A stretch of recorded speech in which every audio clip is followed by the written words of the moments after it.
Assalamualaikum Sobat Football United. Ya, Manchester United atau lebih tepatnya tim kepelatihan Manchester United akan mendapatkan dalam tanda kutip masalah. Kenapa? Karena ada informasi dari manunited.com sendiri, yaitu adalah Rasmus Højlund serta Mason Mount ini berlatih di hari Rabu.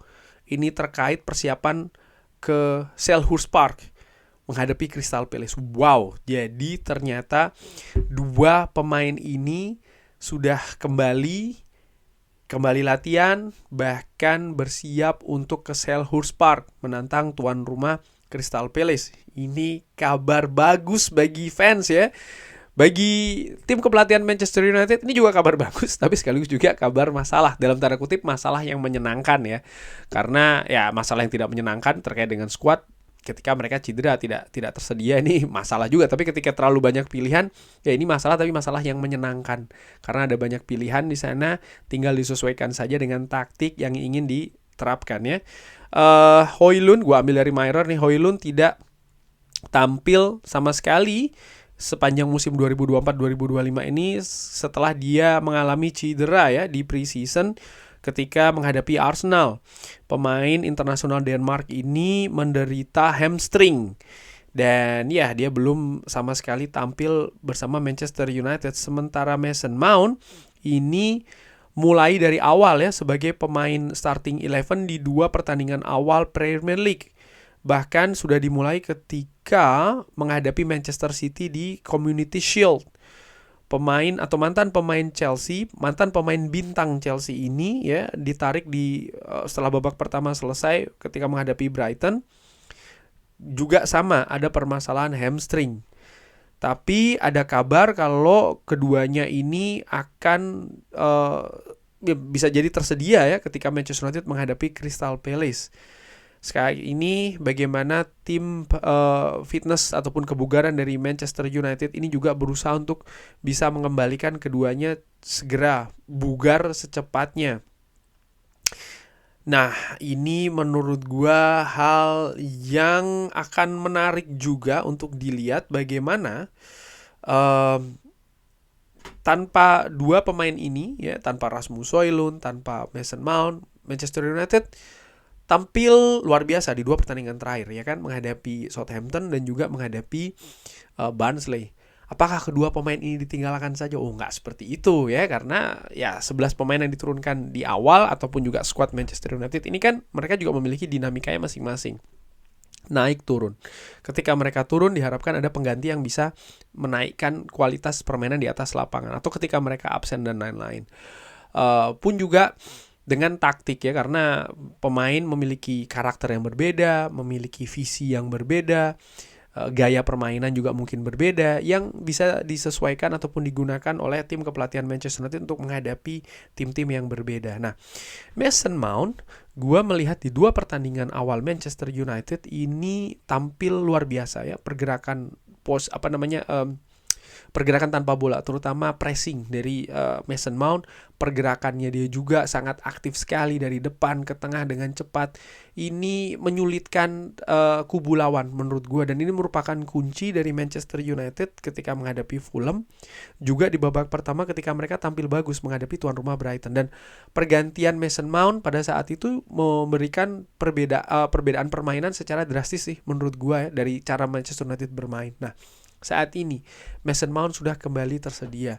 Manchester United di beberapa pertandingan terakhir menurut gue mulai meninggalkan ataupun tidak memakai false nine lagi ya. Jadi Bruno Fernandes ini tidak dipasang sebagai false nine menurut gue, paling tidak ketika menghadapi Southampton dan ketika menghadapi Barnsley pun juga nggak seperti itu juga mainnya, tidak pakai false nine lagi, tapi menggunakan pemain depan, di mana pemain depan ini tidak diam saja di depan tapi juga bergerak secara cair. Marcus Rashford ya, terutama di babak pertama tampil fantastis di situasi tersebut. Nah, dengan kembalinya Mason Mount ini menjadi pertanyaan bagi gue ya, akankah Manchester United kembali lagi ke false nine atau Manchester United melanjutkan apa yang terjadi saat ini dengan permainan di atas lapangan.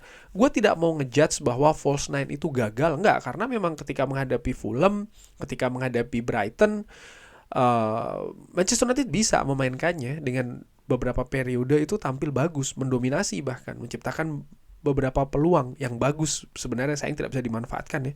Artinya kalau ini dicap gagal, gue nggak sepakat ya. Jadi mungkin tinggal disesuaikan saja dengan lawan yang ingin dihadapi, bagaimana strategi dari Manchester United.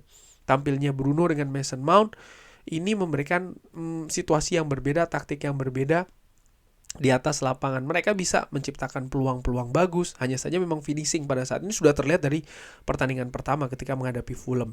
Di musim lalu pun di akhir periode tampil dengan false nine, Manchester United tampil bagus menurut gue, bermain bagus, mendapatkan hasil yang positif juga. Nah, itu terkait dengan Mason Mount. Jadi ya pertanyaannya adalah akan di mana dia ditempatkan. Karakter Mason Mount ini unik menurut gue ya, berbeda dengan pemain lain.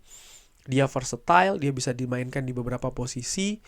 Dia mengalami kesulitan musim lalu di mana ya dia tidak bisa beradaptasi dengan bagus di situasi di atas lapangan karena gangguan fisik.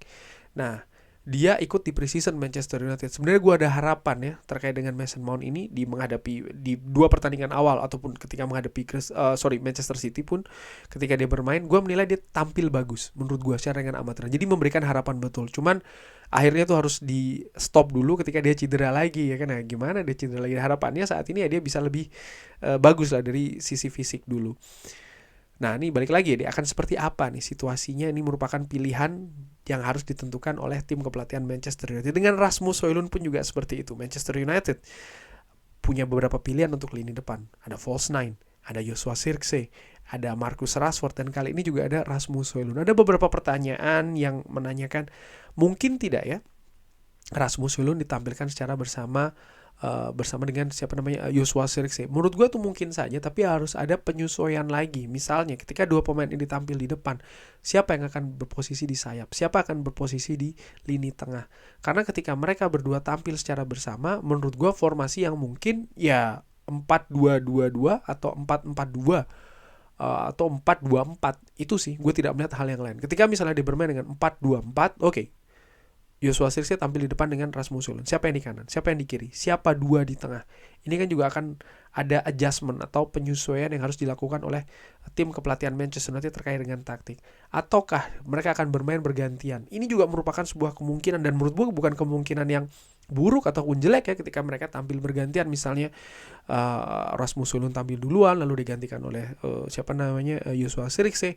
Atau misalnya pemain lain ya, Kobbie Mainoo tampil duluan lalu akan digantikan oleh Mason Mount. Ini sebuah kemungkinan, dan ini merupakan sebuah, menurut gue dalam tanda kutip ya, kemewahan. Kenapa? Ya banyak pilihan di sana, tinggal disesuaikan saja. Dan tugas dari tim kepelatihan adalah berhitung ya, siapa yang akan diturunkan duluan, siapa yang akan diturunkan kemudian, kapan hal itu dilakukan. Karena menit dari menit di sepak bola ini kan memiliki dinamika yang berbeda, memiliki karakter yang berbeda. Penting juga untuk bisa melakukan pergantian dengan momentum yang pas misalnya. Ini juga merupakan tugas besar dari tim kepelatihan setelah ada dalam tanda kutip yang gue sebutkan kemewahan itu tadi ya, dengan banyaknya pilihan di beberapa lini Manchester United. Tapi secara keseluruhan, gue sebagai fans melihat ini sebuah kabar yang positif. Artinya squad semakin lama semakin komplit ya, dimana komplitnya squad dari Manchester United ini kan yang membawa masalah besar musim lalu. Kali ini di periode awal musim ini situasi squad nampaknya mulai membaik. Mudah-mudahan ini bisa membawa hal yang lebih positif bagi Manchester United di atas lapangan nanti. Kurang lebih seperti itu.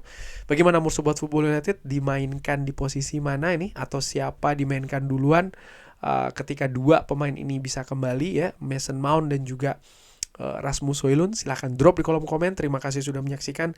Jangan lupa like, share, dan juga subscribe. Wassalamualaikum warahmatullahi wabarakatuh. Thank you.